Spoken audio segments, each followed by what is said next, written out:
5 fumbles, recovered 3 of them. That tied the record for the most fumbles and fumble recovery in a playoff game in NFL history. Bless you, Jeff Saturday.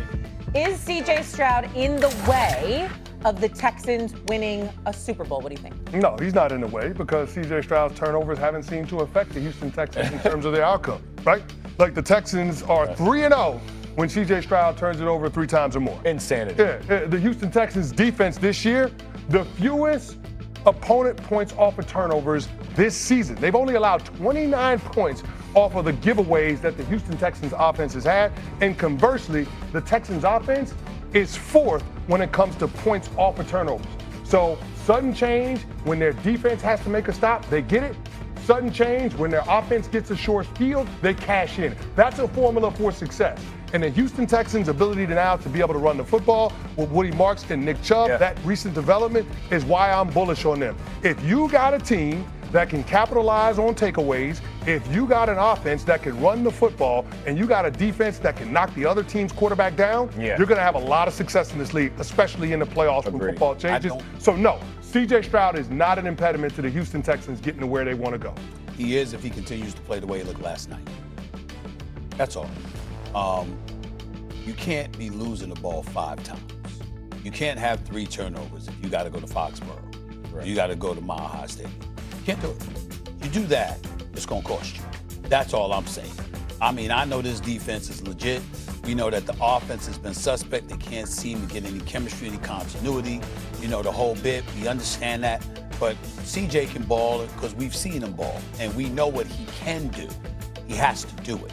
If the Houston Texans are going to win the Super Bowl, they're going to get to the Super Bowl, they're going to win the Super Bowl, he has to do that. He can't play the way that he played last night and think that that's going to be able, you're going to hold New England or Denver or somebody to 3 points and 37 yards on 3 different turnovers possessions. That ain't going to happen. Yeah, and I would say when you're talking about winning, the question about winning the Super Bowl, now you put in the NFC and the defense, whether you got to go play the Seahawks, potentially the Rams, 49ers, Chicago, like whatever it is. Like, you can only have so much at that position, so many mistakes at that position before it bites you. And I think where they are now, and I fully agree, like even last night, on the 3 turnovers, they give up 3 points. And on one of the possessions, the Steelers had the ball 7 plays for 4 yards. Like, it's insane how good that defense is. I agree. But it's not like we were writing home about the Steelers offense to begin with. So if you have teams that can push the ball down the field and make you pay for those things, I thought to Stephen A's point last night, that was sloppy football.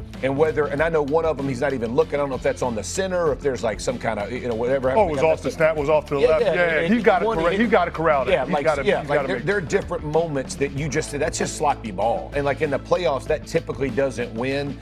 And so I would say to Stephen A's point, if it plays that poorly, I don't think he will play that poorly, but if he had another performance like that, I don't think they get out of the next opponents they play. I don't think they win against the Patriots like that.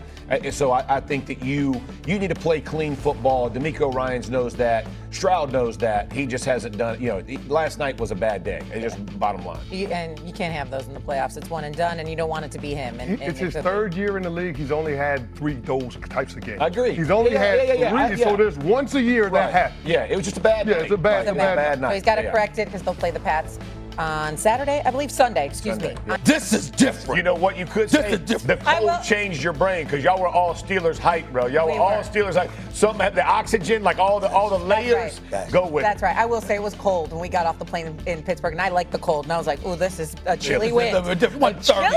It wasn't 30. That meteorologist was lying.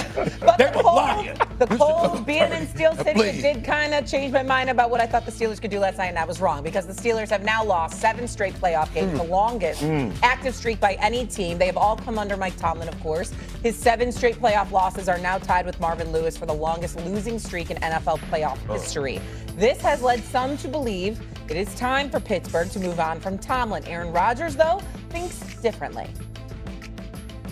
This league has changed a lot in my 21 years. When you hear a conversation about the Mike Tomlins of the world, Matt LaFleur's of the world, those are just 2 that kind of I've played for. And when I first got in the league, there wouldn't be conversation about whether those guys were on the hot seat. But the way that the league is covered now and the way that there's snap decisions and the validity given to the the Twitter experts and all the, experts on TV now who make it seem like they know what the hell they're talking about. To me, that's an absolute joke. All right, well, we're going to try and make it sound like we know what we're talking about here. Rodgers saying that both LaFleur and Tomlin are great coaches and they should stay. Do you agree? No, I don't. And I will say this about Aaron Rodgers. He's not. He makes some good points. People don't. Aaron Rodgers is a smart brother. He's not stupid. I mean, I know that he rubs people the wrong way with some of the things he said, but this is not a dumb man. This is a highly intelligent dude. Okay, and when he speaks, people do need to listen and hear where he's coming from and what he's saying. I'm a member of the media. He's always nice to me. I don't think he was talking about me. Let's get that out of the way, right? He's always good to me, right? And I got nothing but love for him because I know he's going to Hall of Fame. And before Patrick Mahomes came along, I thought he was the greatest passer of the football that I had ever seen. And that was taking Dan Marino and others into consideration. That's how great Aaron Rodgers was. But let me tell you where he's wrong and where he needs to be addressed. For the purposes of First Take, I want to bring this up because I think it's incredibly, incredibly important. Yeah, I might be the face of the show now with this wonderful woman, all right? But let me be very, very clear. I'm nothing without y'all. Football season, I ain't never playing no damn football. You know what I'm saying? Who do I call when I need guests on my radio show? Who do I reach out to when I need some counsel? The problem is you got some sorry ass analysts out there that try to act like they know and did what y'all know and what y'all did. I don't do that. You're saying y'all did it, I did it. I did not. I covered it from a journalistic perspective, but that's it. When Aaron Rodgers says that, when you look at a show like this and others, there's a plethora of former NFL players.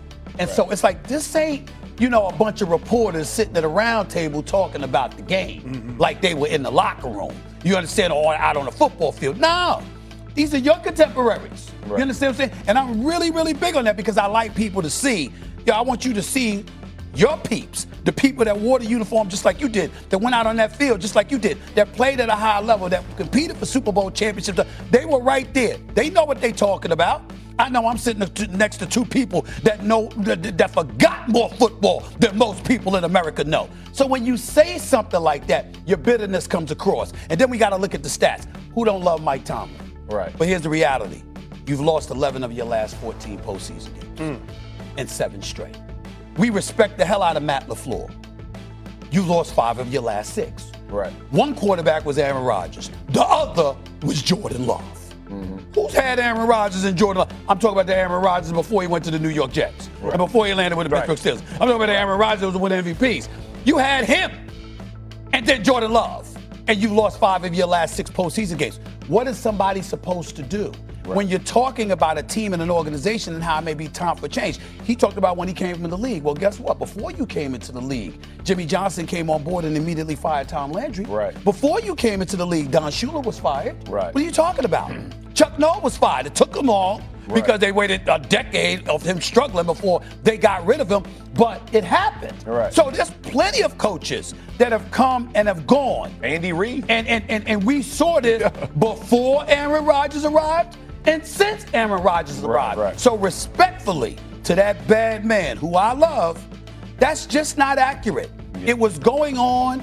It did go on before you arrived. It went on once you arrived. It's going on now, and it always will because that's the business. Yeah. Period. Well, Stephen A., the reality is when you love something, when you love someone, you're usually the last one to admit when that situation has run its course. You're usually the last one to admit when it's over.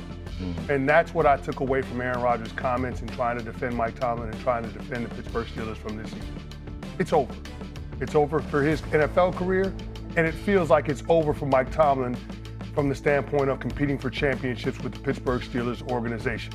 Now, for Aaron Rodgers, I appreciate you trying to defend Coach Tomlin because I think he gets a lot of heat. Yeah.